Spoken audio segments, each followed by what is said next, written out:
पूर्व मंत्री गायत्री प्रजापति की मुश्किलें बढ़ गई हैं। पूर्व मंत्री गायत्री प्रजापति की बड़ी मुश्किलें, प्रजापति के खिलाफ एक और केस दर्ज कर सकती है ईडी। 30 दिसंबर को गायत्री के ठिकानों पर छापेमारी की गई थी। छापेमारी में मिले थे कई बेनामी संपत्ति के कागजात। तो 30 दिसंबर को गायत्री के ठिकानों पर छापेमारी की गई थी, जिन छापेमारी के दौरान कई महत्वपूर्ण कागजात संपत्ति के बरामद किए गए थे। 100 से ज्यादा बेनामी संपत्ति के कागजात इस छापेमारी के दौरान बरामद हुए। कागजातों से मिली जानकारी के बाद अब ईडी प्रजापति के खिलाफ केस दर्ज कर सकती है।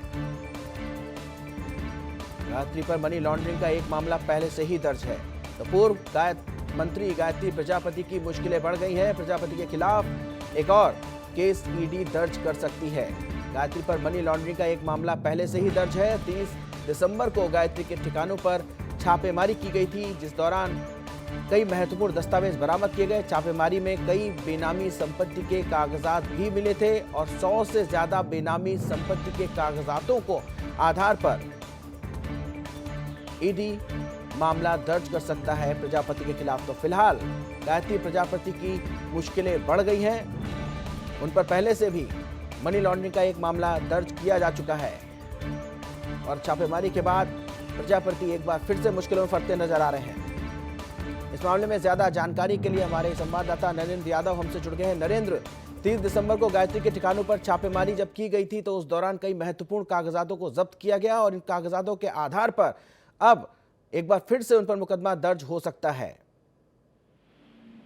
बिल्कुल, गायत्री प्रसाद प्रजापति समाजवादी पार्टी सरकार में एक महत्वपूर्ण पद पर थे। गायत्री प्रसाद प्रजापति खनन मंत्री भी रहे हैं, जिनके ऊपर तमाम आरोप लगाए गए हैं। आय से अधिक संपत्तियों का और मनी लॉन्ड्रिंग का केस ईडी ने दर्ज किया है और इसी के तहत साक्ष्यों और सबूतों को कलेक्ट करने के लिए 30 दिसंबर 2020 को छापेमारी की गई थी।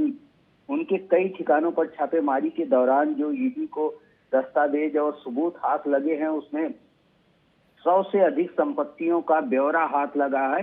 यानी कि ईडी ने पहले जिन साक्ष्यों और सबूतों के आधार पर मुकदमे दर्ज किए थे, उससे ज्यादा संख्या में इनको बेनामी संपत्तियां मिली हैं, बेनामी संपत्तियों के कागजात मिले हैं। अब ईडी तैयारी कर रही है कि गायत्री प्रसाद प्रजापति के खिलाफ एक और मुकदमा दर्ज किया जाए, जिसमें उन सारे सबूतों और साक्ष्यों का जिक्र होगा, उन संपत्तियों का ब्यौरा होगा जो गायत्री प्रसाद प्रजापति और उनके करीबियों ने इकट्ठा की हैं और बेनामी संपत्तियां हैं। उनके ड्राइवरों के नाम, उनके दूर दराज के नौकरों के नाम ये सारी संपत्तियां हैं, उनके करीबी जो थे उनके नाम संपत्तियां हैं। तो ईडी इन सारी संपत्तियों को लेकर एक मुकदमा दर्ज करने की तैयारी कर रही है और इसके बाद इन सारी संपत्तियों के खिलाफ कार्रवाई की जाएगी और ये सारी संपत्तियां गायत्री प्रसाद प्रजापति की जब्त भी की जा सकती हैं। जी नरेंद्र, इस तमाम जानकारी के लिए आपका बहुत बहुत धन्यवाद।